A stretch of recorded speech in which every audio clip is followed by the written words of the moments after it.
Bienvenidos amigos de Luces Cámara Popcorn a una edición más de este su tan gustado programa. Y no podemos iniciar sin antes agradecer al Hotel Mirador Plaza por prestarnos sus instalaciones para la realización de este programa. ¿Qué tal, Nicolás? Aquí bastante contento de estar otra vez, siempre en este programa tan entretenido sobre cine y cultura. Así es, ¿y qué vamos a tener hoy? Para el programa de ahora, André nos ha preparado otra edición más de Geek Station. Y recordemos que febrero es el mes en el que se conmemora la herencia afrodescendiente. Para esto, Nicolás entrevistó a Mariel Herrera, una antropóloga especialista en el tema, con quien hablaron sobre la afrodescendencia en el cine. Pero para comenzar, Melissa nos ha preparado un reportaje muy interesante sobre películas asiáticas. Bienvenidos.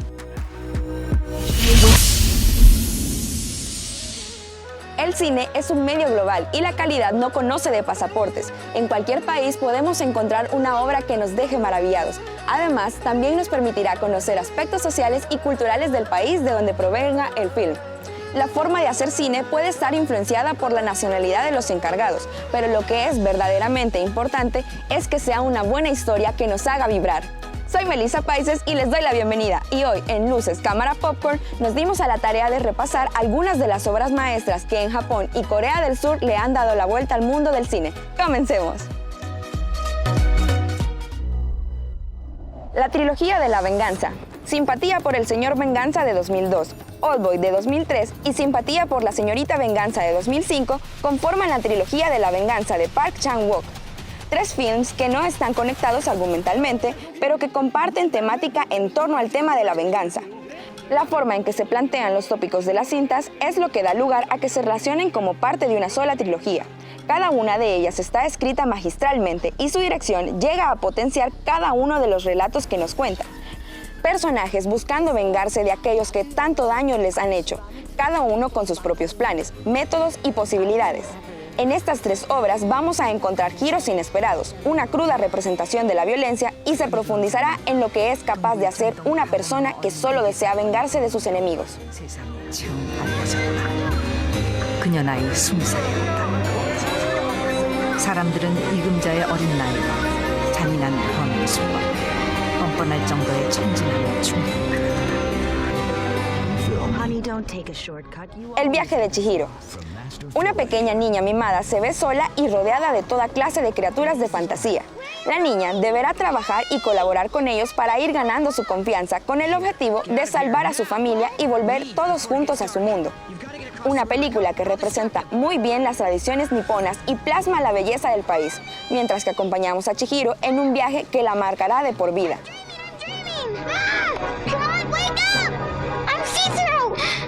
Don't be afraid. I'm Master Haku. No! I just want to help you. ¡No! Los Siete Samuráis.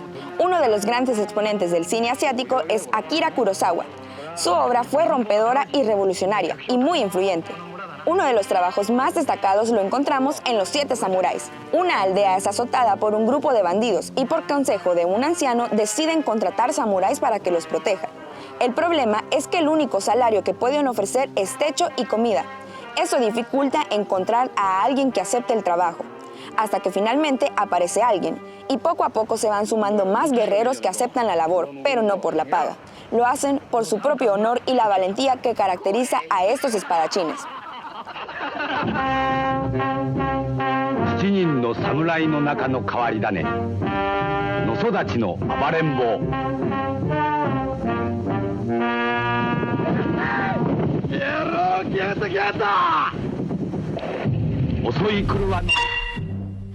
Yojimbo, otra de las obras más influyentes del maestro Kurosawa. Un guerrero errante llega a un poblado en el Japón feudal en donde dos grupos de mercenarios están en plena disputa por el control de la zona. El guerrero cautiva a todos con sus habilidades para luchar y eso ocasiona que ambos grupos quieran hacerse con sus servicios, pero él tiene un plan que ellos no esperan.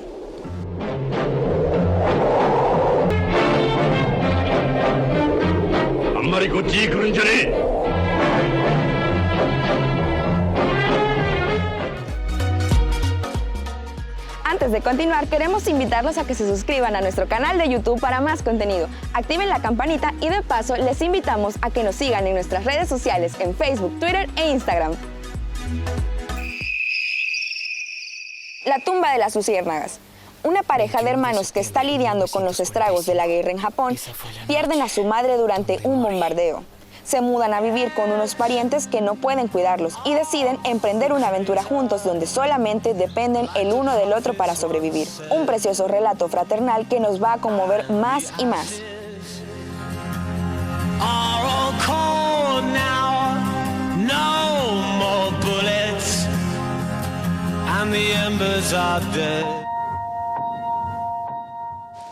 El cuento de la princesa Kaguya. Un granjero humilde que corta bambú se encuentra con una ninfa dentro de las ramas y la lleva a su casa. Al llegar ve cómo la ninfa se transforma en un bebé y junto a su esposa la adoptan como su hija.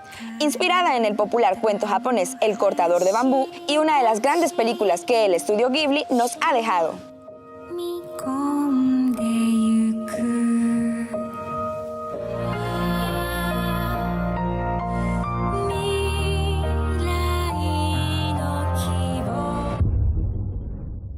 Snowpiercer. Bong Joon-ho es una de las figuras más representativas del cine coreano actual. Su obra profundiza en temas sociales y actuales. En 2013, el cineasta nos trajo Snowpiercer, una historia sobre un fallido experimento para solucionar el problema del calentamiento global casi acabó destruyendo la vida sobre la Tierra. Los únicos supervivientes fueron los pasajeros de un tren que recorre el mundo impulsado por un motor de movimiento eterno. Naturalmente, en dicho lugar también existe la desigualdad social, y eso genera descontento y caos.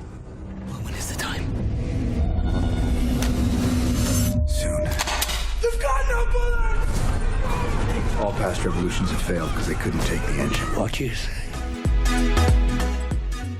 Antes de pasar con nuestra última película, queremos hacer algunas menciones especiales de grandes producciones asiáticas que vale la pena ver. El castillo ambulante.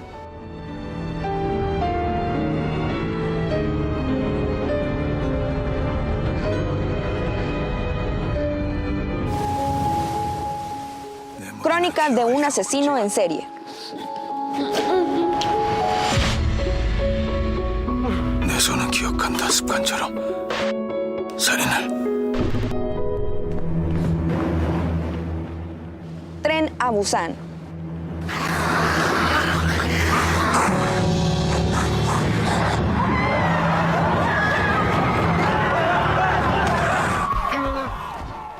Okja.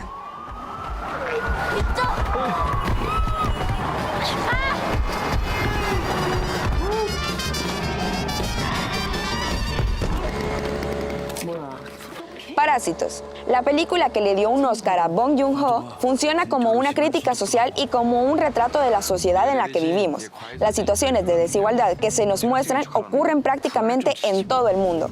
La gente de moral cuestionable que intenta aprovecharse de los demás es algo que se ve día a día. El film nos cuenta cómo un joven de la clase baja empieza a trabajar para una familia adinerada y de a poco va tratando de sacarle el mayor provecho a la situación para que toda su familia consiga empleo ahí. Resulta impresionante la forma en la que la película retrata la naturaleza humana y las muchas cosas que pueden tener en común las personas, aunque provengan de distintos niveles económicos. Una oda a la desigualdad social y una crítica que día con día se vuelve más vigente. 역시. 그동안 미술쌤도 여러 명 바꿔가면서 해봤는데요. 제가 사람 하나가 휙 하고 떠올랐는데. 아 잠깐. 제시카 외동딸 일리노이 시카고. Espero les haya gustado esta selección de películas asiáticas. No se olviden de dejar sus comentarios. ¡Sayonara, minasan!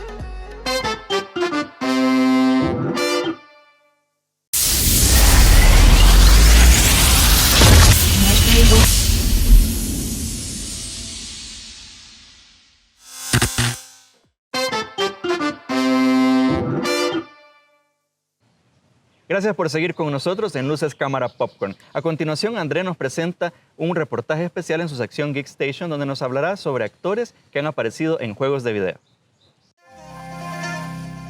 Los videojuegos son uno de los inventos del mundo del entretenimiento más populares en la actualidad.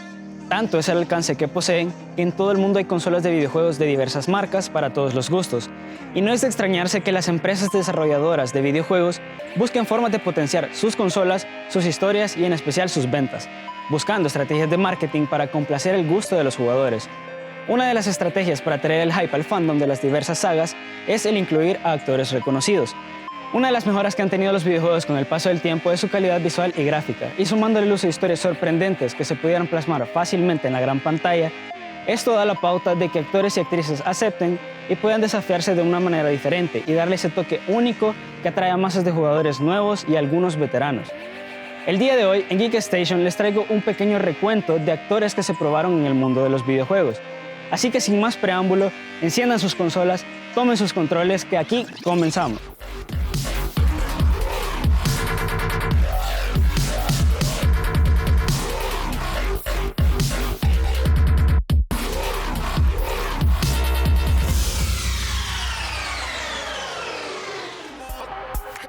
Rami Malek. Para empezar este conteo tenemos al reconocido actor egipcio a quien recordaremos por interpretar al único e inigualable Freddie Mercury en Bohemian Rhapsody. Su papel en Mr. Robot, Una noche en el museo, entre otras. En esta ocasión interpreta a Josh, uno de los personajes principales de este videojuego. Y además de Rami Malek, hacemos una mención honorífica al actor Peter Stormare, quien interpreta al Dr. Alan J. Hill, quien no es un personaje principal, pero tiene mucho que ver con el desarrollo del juego, en especial en el desarrollo de la historia de Josh. Hablamos de Until Dawn, un juego de terror, suspenso y un pequeño toque de slasher, en el que vemos a un grupo de amigos adolescentes que deciden pasar sus vacaciones en una montaña alejados de la sociedad en Blackwood Pines. Todo va muy bien, hasta que una pequeña broma de mal gusto acaba con la muerte de dos hermanas, dejando a Josh, el hermano de ellas, muy mal. Un año más tarde vuelven a reunirse los amigos para celebrar sus vacaciones y conmemorar a las hermanas. A medida va pasando el tiempo, las cosas se van tornando raras y un poco escalofriantes, hasta que descubren que anda un asesino en la cabaña. Y él no es el único por el que deben temer, más amenazas merodean por la montaña. Además del suspenso y terror, este videojuego tiene una premisa importante, el efecto mariposa.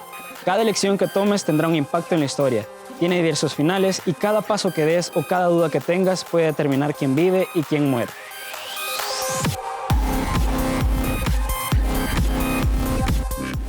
Norman Reedus. El querido actor norteamericano probó suerte en el mundo de los videojuegos. El actor es muy recordado por su papel de Daryl Dixon de la serie The Walking Dead, la cual tuvo un videojuego donde Norman volvió a interpretar a su personaje.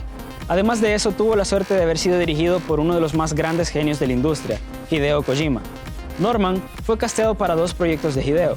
El primero era PT, el cual era un survival horror que iba a ser un avance interactivo para el nuevo juego de Silent Hill, que por conflictos con Hideo y Konami terminó siendo cancelado, pero nos dejó esta demo, que por muchos es considerado una joya, el cual nos deja pensando en lo increíblemente aterrador que pudo haber sido el videojuego completo.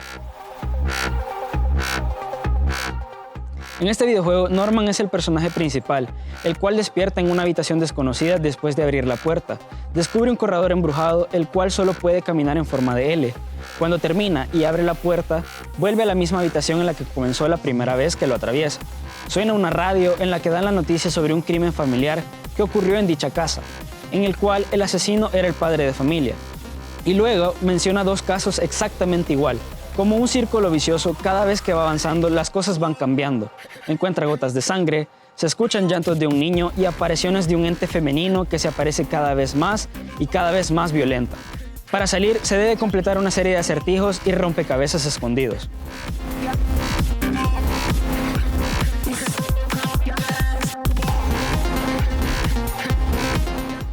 Death Stranding es el segundo proyecto para el cual la dupla Norman-Hideo se volvió a unir, solo que en esta ocasión es un videojuego de acción, exploración y de ciencia ficción, en la modalidad del mundo abierto. La trama de Death Stranding transcurre en un mundo postapocalíptico, en el que un evento conocido como Death Stranding fusionó el mundo de los vivos y el de los muertos.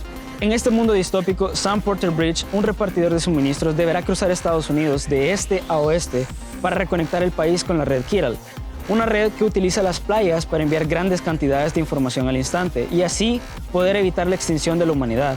Sin embargo, no será tan fácil. Sam tendrá que exponerse a los peligros del mundo como los entes varados, el declive de los vacíos, pero sobre todo a los Homo Demens, un grupo terrorista y separatista al que está en contra de la red Chiral. Y como mención honorífica en este caso tenemos a Guillermo del Toro, el cual participó en ambos juegos y en Death Stranding él aparece caracterizado.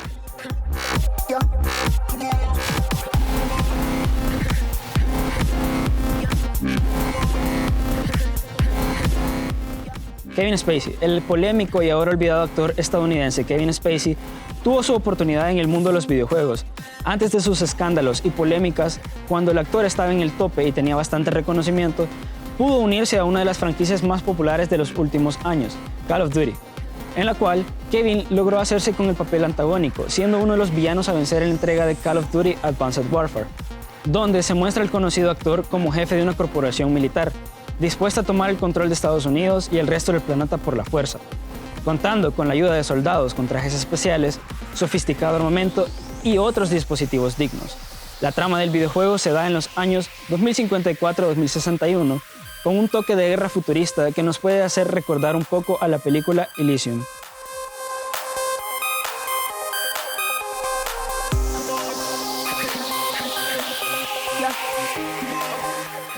En esta parte pondremos una mención especial para todos los amantes de Star Wars. No es sobre un juego de la saga, pero sí sobre uno de los actores que más ama el fandom. Hablamos del mismísimo Luke Skywalker, Mark Hamill. Es una mención especial porque él no fue caracterizado, sino que él dio la voz a un personaje y lo hizo de una manera fantástica en la trilogía de este juego, que merece un reconocimiento. Hablamos de la trilogía Batman Arkham Series, en la cual Mark Hamill interpreta la voz del príncipe payaso del crimen, el Joker. Mark ya había brindado la voz para la serie de Batman The Animated Series, en la cual vuelve a hacer dupla con la voz de Batman, Kevin Conroy, dos de las voces más reconocidas y sin duda más queridas por los fanáticos de Batman. En esta trilogía ganadora del premio del Juego del Año, vemos una historia con momentos increíbles como la muerte de algunos villanos y revelaciones que pueden dejar con la boca abierta a cualquiera, con muchos personajes de la galería del Caballero de la Noche, un juego de un mundo abierto con una modalidad de pelea parecida a God of War y Dark Souls, pero con su toque único. Vemos a la Batifamilia, tenemos muchos easter eggs a los cómics y sobre todo Ciudad Gótica o una buena parte en su oscuridad.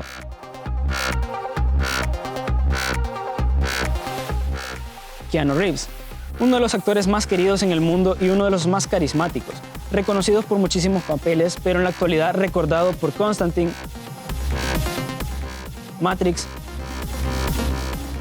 y John Wick. Ha tenido un par de apariciones en los videojuegos en casos como Payday 2 y el popular Fortnite.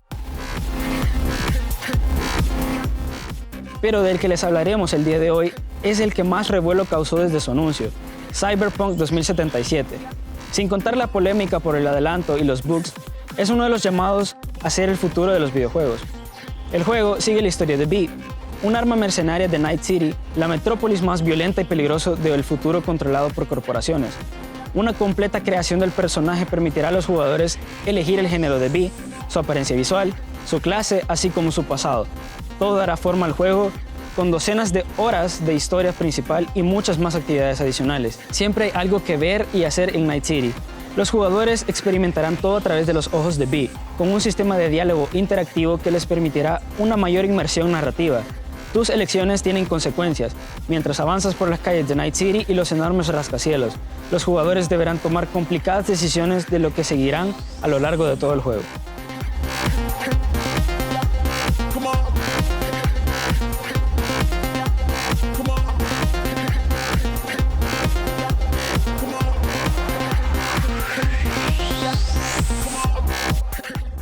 Esta es solo una pequeña lista de actores que han aparecido en videojuegos. Existen muchos más y muchos más se unirán. Así que coméntenos cuáles juegos ya probaron y si les gustaría una segunda parte de este reportaje. Yo me despido por el momento, nos vemos en el próximo Geek Station.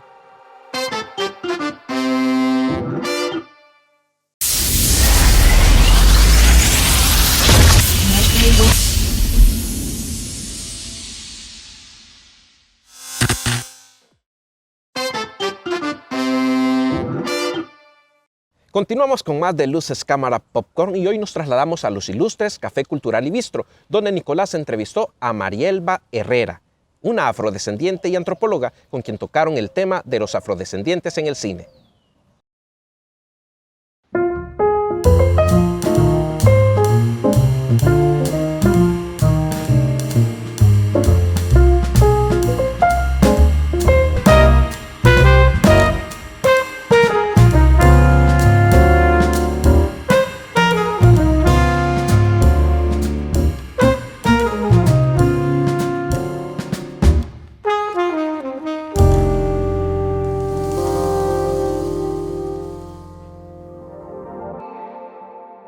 Gracias por continuar con Luces, Cámara, Popcorn. Nos encontramos en Los Ilustres Café Cultural y Bistro. Aquí me encuentro muy bien acompañado con una gran amiga, antropóloga, investigadora y afrodescendiente salvadoreña, Marielba Herrera. Bienvenida, Marielba. Gracias, Nico. Qué bueno que estoy de nuevo aquí apoyando a su programa. Para mí es un gusto poder compartir con ustedes un poco del conocimiento que tengo en relación a nuestra historia, nuestra identidad, la población afro y sobre todo la antropología. Gracias. Excelente, interesante. Y ustedes se preguntarán qué tanto tendrá que ver la antropología con el cine, y ciertamente muchísimo. Así que, Marielba, cuéntanos cuál es esa relación que comparte tanto la antropología con el arte. Bueno, yo creo que iniciamos con la idea básica de que estamos hablando de sociedades donde se plantean diferentes problemáticas de la realidad social dentro de cada uno de los grupos culturales y sociales que conforman a la gran humanidad a la que pertenecemos. Creo que de repente el arte también ha tenido cierta incidencia, digamos, en el momento en el que empezamos a visibilizar problemáticas como la discriminación, el racismo, la exclusión, la diversidad cultural también, problemas políticos, problemas sociales, económicos. Creo que la antropología, al final, que estudia todo lo que el ser humano puede hacer en la tierra, digámoslo así, o en el espacio también, de repente nos tocaría hacer un trabajo ya con toda la gente que está, qué sé yo, en algún momento en satélites, que ahí invitaríamos a Jorge Colorado, al otro compañero antropólogo, un saludo a mi amigo Jorge.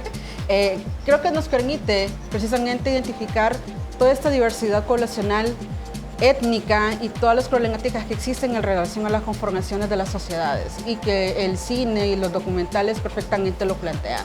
Cierto, como tú lo dices, qué mejor forma de registrar algo que con video, y pues a partir de eso tenemos documentales muy interesantes que incluso sirven como trabajos antropológicos en sí, ¿no? Definitivamente, yo he tenido el chance de poder ver algunos, no tengo la capacidad de verlos todos porque son demasiados, pero quizás uno de los que a mí como antropóloga me marcó mucho, digamos, fue el documental que se le hizo a María Sabina, que era una mujer que era changana, curandera en una de las tantas regiones indígenas de México, donde ella, a través de esa cosmovisión, nos planteaba cómo ella podía sanar a las personas, tanto en enfermedades físicas como espirituales, a través del contacto con ancestros, con el universo, con todo ese conocimiento básico que tenían de la medicina tradicional, que hoy en día también las comunidades indígenas lo siguen manteniendo. Entonces creo que ha sido uno de los trabajos documentales etnográficos más interesantes que he podido ver. Luego también, si nos vamos ya a películas más reconocidas, podemos ver El abrazo de la serpiente, que esa es otra que yo les recomiendo muchísimo, también conocer un poco en la medida de nuestras posibilidades, comprender cómo ese mundo cosmogónico todavía sigue existiendo en la realidad actual del siglo XXI, que a mí me parece sorprendente. Eso es algo que también te quería preguntar, porque muchas veces, o quizás muchos se pensarán que la antropología solamente son las bases o las cosas más primitivas, sin embargo también abarca cosas actuales, cosas del presente, por ejemplo esta película de Ya no estoy aquí. Bueno, sí, la verdad es que yo creo que no solo esas, serían, si me pongo a hacer una lista, Nico, serían un montón de películas importantes y documentales. La posibilidad de poder comprender también de pronto esos conflictos internos desde las sociedades, no importa la edad que se tenga, siempre esos conflictos van a surgir. Por ejemplo, yo me acuerdo que una vez hablaba con vos hace poco del Señor de las Moscas, yo esa no la había visto hasta que me dijiste y me pareció totalmente reveladora. Disculpa que no me meta con él, ya no estoy aquí, sino hablando de la otra, pero sí. Creo yo que vale la pena decirlo, porque creo que en un universo tan pequeño en el que se desarrolla el guión de la película, en una isla, podemos ver todos esos conflictos en los que los niños, los seres humanos al final, son expuestos y cómo van reaccionando a diferentes situaciones y los hacen cambiar de ideas y de buscar soluciones a las problemáticas que están teniendo. Entonces ahí vemos los diferentes bandos de la sociedad, son un reflejo claro de cómo convulsiona la sociedad ante ciertas acciones y ciertas situaciones que a veces no dependen de nosotros, sino de otras personas también. Totalmente. ¿Y a nivel local hay alguna película que nos puedas recomendar? A nivel local, bueno, yo creo que es válido verlas todas, sinceramente, porque cada una de ellas nos está permitiendo acercarnos a realidades que desconocemos, desde temas del conflicto armado hasta temas de, otra vez, insisto, con el tema de las producciones de los pueblos indígenas. Creo que ha habido esfuerzos muy interesantes también de diferentes personas en este país y que han sido recientes, que han abordado cosmovisión, medicina tradicional, historia, mitos fundacionales que tienen que ver también con todo ese imaginario que tiene la sociedad salvadoreña de él, por qué sos indígena, por qué no sos indígena, y que también te ayuda a quitarte un poco el estigma de el otro, la otra persona o el otro grupo, porque al final, y eso creo que también ya te lo he dicho en otra intervención en el podcast que hicimos con el tema de racismo y discriminación en el cine, creo que al final de eso se trata todo este registro, y sobre todo en El Salvador, por identificar cómo todo este bagaje en el que hemos nacido, que hemos sido criados y educados bajo un esquema blanco mestizo, poco a poco se tiene que ir diluyendo y comprender esta diversidad cultural y étnica que tenemos en el país, que al final todos, absolutamente todos y todas, tenemos sangre indígena, negra y europea. Entonces creo que esos referentes salvadoreños, independientemente de la temática, es importante verlo. Vamos a identificar todo nuestro universo pequeño, lo vamos a ver reflejado ahí. Creo que en algún momento nos va a tocar a todos. O sea, cuando digo tocar, es tocar desde el alma lo que podemos reflejarnos en cada una de estas producciones nacionales. Interesante. Creo que es una pregunta y respuesta obvia, pero ¿crees tú que tiene una repercusión importante estos trabajos ya a la hora de analizar la antropología a nivel local o regional?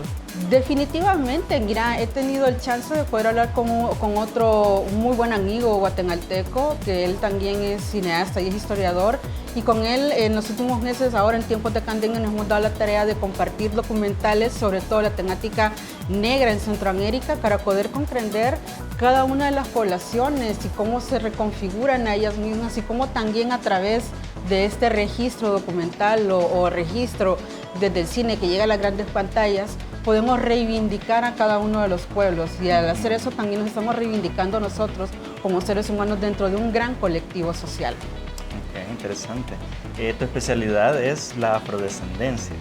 Sí, bueno, no, digamos que como antropóloga no nací con la especialidad de la afrodescendencia, sino que empecé a trabajar con el tema de religiosidad popular, que es lo que a mí más me fascina para entender todas las identidades que puedan existir. Y digamos que en esta vía o en esta línea de investigación de la religiosidad, lo primero que investigué fue el Cristo Negro de Huayúa. Entonces, esto me llevó a conocer las imágenes negras en El Salvador.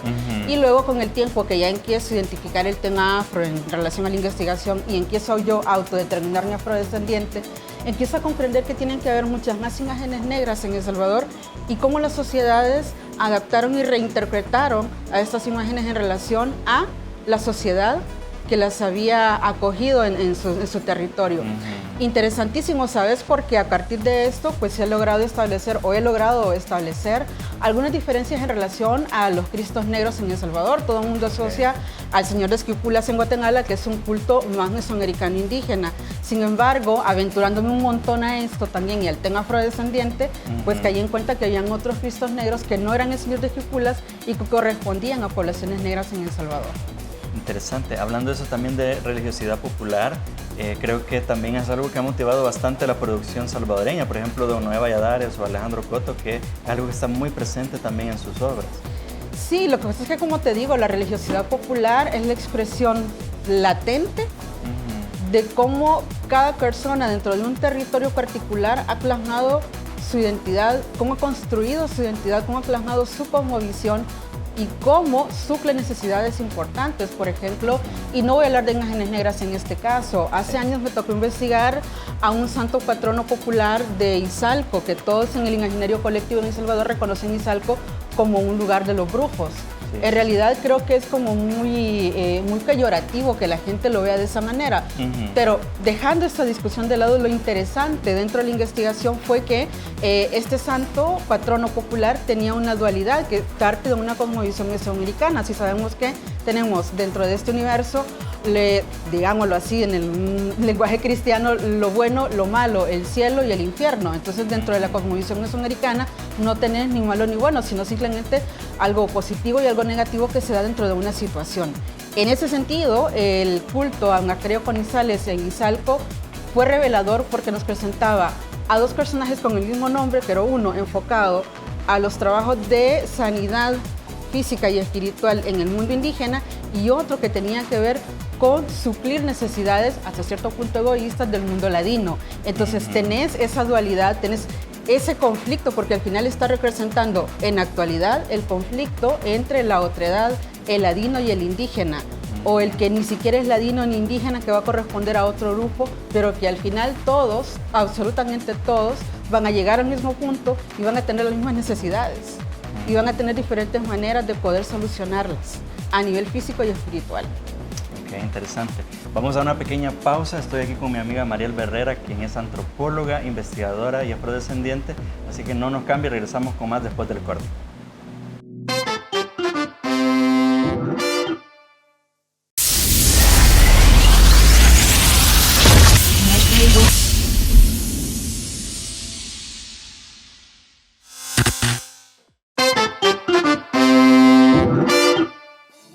Gracias por continuar con nosotros. Esto es Luces Cámara Popcorn. Estoy en Los Ilustres, Café Cultural y Bistro, y tengo aquí a mi lado a Mariel Berrera. Ella es antropóloga, investigadora y afrodescendiente, que nos está hablando un poco acerca de la antropología en el cine y en las artes en general. Mariel, estamos conmemorando el mes de la historia afroamericana, así que hay muchísimo que hablar acerca de eso, de todas las historias de afrodescendientes, sobre todo en Estados Unidos, que sabemos que es una comunidad grandísima. Y quisiera que habláramos acerca de eso, de las películas que nos han mostrado esa historia y que nos han mostrado particularidades y hechos interesantes, históricos más que todo, sobre la lucha de los afrodescendientes. ¿Cuál es tu favorita o cuáles nos puedes recomendar? Ya, hay una lista grande, Nico, fíjate, en realidad no te podría decir, mira, el top 5 sería, pero sí les puedo hablar de la lista que tengo de artistas afroamericanos que, digamos, de alguna manera han marcado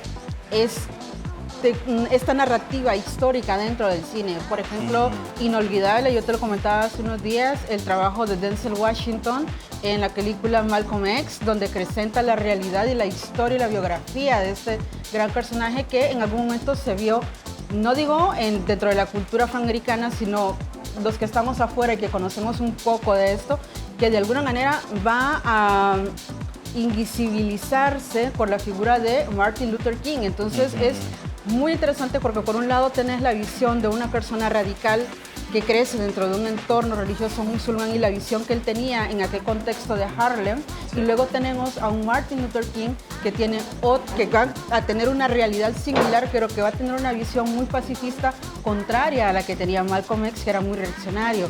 Entonces podemos identificar cómo a través de diferentes maneras se pueden lograr los objetivos en relación a la búsqueda de los derechos humanos de la población afroamericana, que tenía que ver con la erradicación de la violencia, la discriminación, la exclusión. Bueno, recordemos que en ese momento hay otras películas que también han aportado a conocer un poco cómo se retrató la sociedad estadounidense en ese momento. Entonces vemos la lucha de los derechos humanos no solo de la población afro, sino de la comunidad LGBT, de los latinos. Bueno, en fin, tenemos una serie de narrativas a través del cine que nos permiten tener una ventana a lo que ocurrió en ese momento. Otro de los grandes actores, creo yo, y una de mis películas favoritas es Jamie Foxx en Django, aquella película clásica para mí de Tarantino, donde es como un sueño en realidad para la población afroamericana y los afrodescendientes el poder tomar de alguna manera la justicia en nuestras manos y poder revertir un poco el proceso histórico de tragedia y de sufrimiento que nuestros hermanos afrodescendientes sufrieron en etapas de la esclavitud. Bueno, quizás Caranizos 2, bueno, y Morgan Freeman sería un tercero, si quiero hablar de tres. El trabajo impresionante de Morgan Freeman, creo que no tengo una película donde diga esta me gusta más, creo que todas han sumado, pero a lo mejor había una que sale de ese común de excelencias en películas y en actuaciones, que sería tal vez la que conocimos en español como Sueños de Fuga, donde él es una persona, un reo, que está en una de las cárceles y conoce a una persona contraria al tono de su piel, que también está sufriendo injusticias como él, y la actuación de Morgan Freeman es magistral. En relación a las mujeres, a aquellas mujeres afroamericanas, pues ahí sí tengo 3. Okay. Y esas 3 para mí quizás la primera que me impactó fue Whoopi Goldberg en El color púrpura. Claro. Y hay una escena que para mí es fundamental para entender el por qué la señorita Celie vivía todo este conflicto, y es cuando la amante del esposo le dice de que sonría, porque se ve en el espejo y ve que ella se está cubriendo la sonrisa, y le dice, no, tú eres bella. Entonces al final eso, aunque parezca tan desapercibido, es tan importante para la comunidad, porque ustedes saben que hay todo un fenotipo y una discriminación a partir de la fealdad de la población negra, que más adelante, históricamente, si ubicamos eso en otro periodo, más adelante lo vamos a ver, por ejemplo, con la lucha de las Panteras Negras, con aquel lema de los negros bellos. Entonces, empezar a quitarse esas ideas de la fealdad de la negritud a partir de una escena tan sencilla, pero perfectamente hecha por Whoopi Goldberg. La otra, Viola Davis, creo yo que ahí, bueno, voy a poner a las dos, Viola y Octavia Spencer, que creo yo que son magistrales. En la película de Help, que creo yo que nos aterrizó a muchos y a muchas en relación a la discriminación y el racismo con las mujeres que se dedicaron a cuidar a los niños y a las niñas de las personas blancas en aquel Estados Unidos con una visión tan negativa y tan de segregación que todavía podemos encontrarla. De hecho, en esa película que tiene demasiados componentes carnalizar, creo que solo esa película sería un cine de debate muy importante, porque al final el tema de la discriminación y el racismo nos toca a todos y a todas, independientemente del color de la piel que tengas. Entonces, hay ciertas situaciones que podemos ver en cada una de esas películas que nos van a servir de espejo, ¿me entendés? Donde podemos interpretar e identificar esas problemáticas en las que la antropología ya ha puesto la visión, por ejemplo. Entonces, para mí, esos 6, entre actores y actrices, creo que son los más representativos, a mi gusto, del trabajo, del excelente trabajo de los artistas afroamericanos y de ese gran legado que también nos están dejando a través del tiempo. Claro, pero yo sé que hay un actor que es de tus favoritos y no sé por qué no lo has mencionado. Mahershala Ali. Ah, bueno, sí, es que te dije que me costaba pronunciar el nombre. Él es también, bueno, quizás dos de las películas más importantes que le he visto también es The Green Book, que me parece un trabajo excepcional en relación también a cómo aquí le damos vuelta a la situación que decía, cómo vemos la discriminación y el racismo en sectores pobres de las comunidades afroamericanas. Aquí lo estamos viendo en un sector más privilegiado. De hecho, el artista, el pianista, era un hombre que tenía dinero, tenía oportunidades de presentarse en diferentes lugares, incluso en espacios segregados donde no podían acceder los afroamericanos, pero siempre, aunque él era el protagonista o la persona por quien pagaban para ir a ver, siempre era marginado y excluido, no podía entrar a ciertos lugares que obviamente tenían que corresponder por el simple hecho de ser afroamericano. Y bueno, creo yo que hay otras películas que bien valen la pena seguir hablando de ellas. Claro, totalmente. Pero para eso yo te he preparado aquí una sorpresa, una pequeña sorpresa, que es una pequeña dinámica acerca de actores afrodescendientes o afroamericanos, que para que los vayamos explorando y también conociendo un poquito más. Así que te tengo una serie de preguntas, son 8 preguntitas sencillas. Hay un par de complicaditas ahí, pero yo sé que tú me las vas a responder. Ojalá. Bueno, comencemos. A ver. Ok, aquí viene la primera pregunta. La primera actriz afroamericana que ganó un Oscar. Mira, el nombre no me acuerdo. Vale, aquí te voy a dar los nombres. Aquí te voy a dar unos posibles nombres y tú me dices cuál es. Porque yo sé que me vas a decir la respuesta correcta. Ok. Halle Berry, Hattie McDaniel, Lupita Nyong'o o Dorothy Dandridge. Creo que es la opción A. Ok. La primera actriz afroamericana en ganar un Oscar. Es que es la actriz de Lo que el viento se llevó, pero no recuerdo el nombre, sinceramente. Ok, sí, precisamente es Hattie McDaniel. Ajá. Ella fue la primera actriz, ella fue la primera mujer afroamericana en recibir un Oscar a la mejor actriz de reparto por su papel en 1940 en Lo que el viento se llevó. Correcto. Excelente presentación también de esta mujer. Bueno, perdona, yo sé que estamos en la dinámica, pero también en el tema del racismo a ella no le permitieron llegar a la entrega. Entonces también fue como muy injusto el que le entregaran el premio al excelente trabajo que hizo como mami, pero no le permitieron entrar a recibir el premio dentro de todo ese espacio de gente blanca con una visión totalmente diferente a lo que tendría que ser la aceptación de la igualdad, la equidad, etc. No, y otro problema también es que con el tiempo es algo que la gente ha olvidado. Es un personaje que está ahí, está permanente en el inconsciente, pero casi nadie sabe que ella fue la primera ganadora de un Oscar, la primera afroamericana. Casada. Ok, la segunda pregunta. Esta sí es un poco complicada, pero yo sé que tú la sabes. Ajá. ¿Qué matrimonio de la vida real aparece en Jungle Fever y Do the Right Thing de Spike Lee? Okay, las opciones son Ossie Davis y Ruby Dee, Will Smith y Jada Pinkett Smith, Pauletta y Denzel Washington o Lawrence Fishburne y Gina Torres. Ahí sí me ponchaste. Ok. No sé cuál es. Ok, bueno, la respuesta es Ossie Davis y Ruby Dee. El archivo de Ruby Dee y Ossie Davis, ahora en el Centro Schomburg para la Investigación de la Cultura Negra, recorre más de 60 años en el teatro, en el cine, a la vanguardia del activismo social.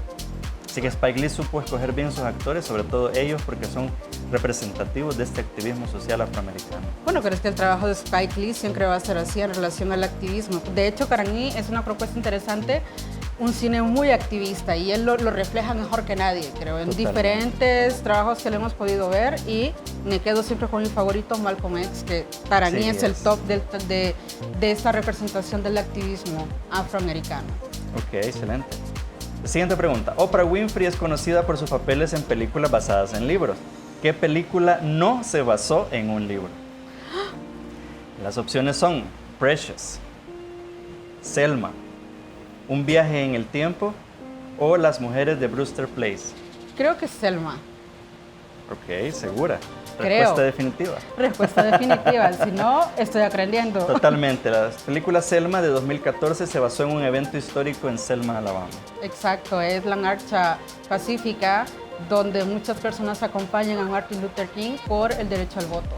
Ok, totalmente. Vamos a hablar ahora de una de tus películas favoritas. Ay. Aclamado director que llevó a la pantalla grande la adaptación del libro de Alice Walker, El color púrpura. No, esa ya te la digo, pero te voy a dar el chance de que me digas las opciones. Okay, te voy a dar las opciones. La opción A es Steven Spielberg, Francis Ford Coppola, Martin Scorsese o Stanley Kubrick. Lo voy a pensar. Definitivamente la A. Así es, Steven Spielberg en 1985 la dirigió y obtuvo 11 nominaciones al Oscar. Es que la película es magistral. Quien no la haya visto, por favor, véala. Totalmente. Ok, siguiente pregunta. Película nominada al Oscar que nos cuenta la historia de un equipo de matemáticas afroamericanas que desempeñaron un papel vital en la NASA durante los primeros años del programa espacial de Estados Unidos. Yo sé que es de tus favoritas también. Ok, Historias cruzadas, 12 años esclavo, Talentos ocultos o la opción D, Amistad. Obviamente. Talentos ocultos. Es Bellísima importante, película. importantísima, porque también habla del rol activo en la historia de las mujeres afroamericanas, afrodescendientes en general, y cómo esta película logra empoderar a jovencitas que quieren emprender una nueva forma de vida y de pensamiento en relación a qué ser afrodescendientes y a la autodeterminación que se pueda tener. Ok, excelente. Ok, vamos con la siguiente pregunta. Dice, ganador de 2 premios Oscar y primer actor musulmán en ganar un Oscar en la historia de la Academia. Híjole. Las opciones son Samuel Jackson, opción B, Mahershala Ali, opción C, Morgan Freeman o opción D, Denzel Washington. ¿Cómo decís que se llama? Así opción. Es, nuestro actor favorito, Mahershala Ali. Ciertamente, él ha sido el actor estadounidense que ha ganado 2 premios a la Academia, uno como mejor actor y otro como mejor actor de reparto, y el Times lo nombró como una de las 100 personas más influyentes del mundo en 2019. Perfecto. Ok, excelente. Vamos a hablar acerca de esta documentalista que hizo su debut cinematográfico con el documental This is the Life, una historia sobre el movimiento hip hop que floreció en Los Ángeles en la década de los 90. Las opciones son Callie Crossley, Ava DuVernay, Spike Lee o Caroline Ali. Me conchaste. Ok. Bueno, te voy a soplar aquí. Es una de las documentalistas más influyentes actualmente de Hollywood y es Ava DuVernay. Es una tremenda documentalista. Bueno, la veré porque no he visto ese documental. Ok, y vamos a la última pregunta. Esta es una pregunta general sobre séptimo arte, Hollywood y todo lo que tenga que ver con el cine y la música. Dice que es considerado una de las mentes más brillantes de la historia de la música y la televisión y ha sido nominado 7 veces al Oscar y 80 veces al Grammy con 28 victorias. Las opciones son Isaac Hayes, Quincy Jones, Stevie Wonder o Lionel Richie. Creo que es Don Quincy Jones. Totalmente. Quincy Jones lo recordamos porque fungió como productor y compositor de la película del color púrpura y es conocido como compositor, director, arreglista, productor de los álbumes, sobre todo el más exitoso Thriller de Michael Jackson y el álbum más vendido de todos los tiempos. Excelente, yo creo que aunque no es cine, pero creo que los soundtracks perfectamente van a acompañar a diferentes películas y tuve el privilegio, la verdad es que es un privilegio de poder estar en un estudio histórico porque fue, digamos, de los primeros espacios que se abrieron a los músicos y a los artistas afroamericanos en Estados Unidos y hablo del sello Motown y ahí nos permitió, de verdad que fue todo un viaje interno muy interesante porque nos permitió estar cerca de objetos y de historias particulares tanto de la historia afroamericana, del activismo y de cómo en algún momento estas canciones acompañaron diferentes películas y estos grandes artistas que todavía, creo yo, bueno, en mi caso hoy en día sigo escuchando su música como The Supremes, Stevie Wonder, Jackson 5, bueno, Michael Jackson sale de ahí, por mencionar algunos, porque la lista es enorme. Entonces, retomando el tema de la historia afroamericana en el mes en el que Estados Unidos conmemora todo este legado, creo yo que es importante como salvadoreños y salvadoreñas también tener un referente, porque al final, quieras o no, toda esta historia, todos estos referentes nos llegan a nosotros y nos influyen de alguna manera. Vos mencionabas lo del hip hop, la gente no relaciona el hip hop a una cultura afroamericana, pero sí a juventudes en general. Entonces, hay que hacer un poco a identificar esos orígenes, porque esto nos va a abrir un poco la mente y nos va a saber mucho más fácil la vida, creo yo. El lograr entender que somos un mundo diverso al que pertenecemos y vamos a seguir perteneciendo. Totalmente. Bueno, muchísimas gracias, Marielba. Ha sido una entrevista muy interesante, muy reveladora y hay muchísimos datos ahí que vale la pena seguir explorando, películas que nos has recomendado que tenemos que ver y que ustedes en casa ahí tienen tarea para poderse poner al día. Bueno, gracias a vos, Nico. Ya sabes que aquí estoy siempre que podamos platicar de algún tema relacionado, pues solo me decís y aquí me vas a tener. Excelente. Bueno, quedamos entonces pendientes para una siguiente entrevista. No nos cambies, seguimos después de este corte.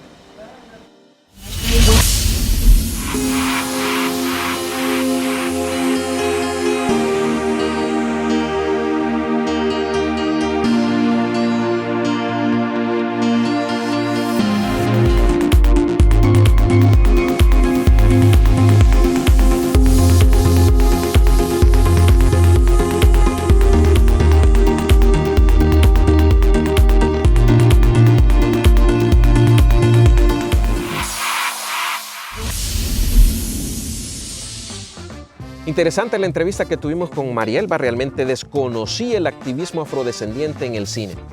Si usted quiere ver este u otro programa de los que hemos realizado para usted, suscríbase, dele like, coméntelo, compártalo a través de nuestras redes sociales LC Popcorn SB.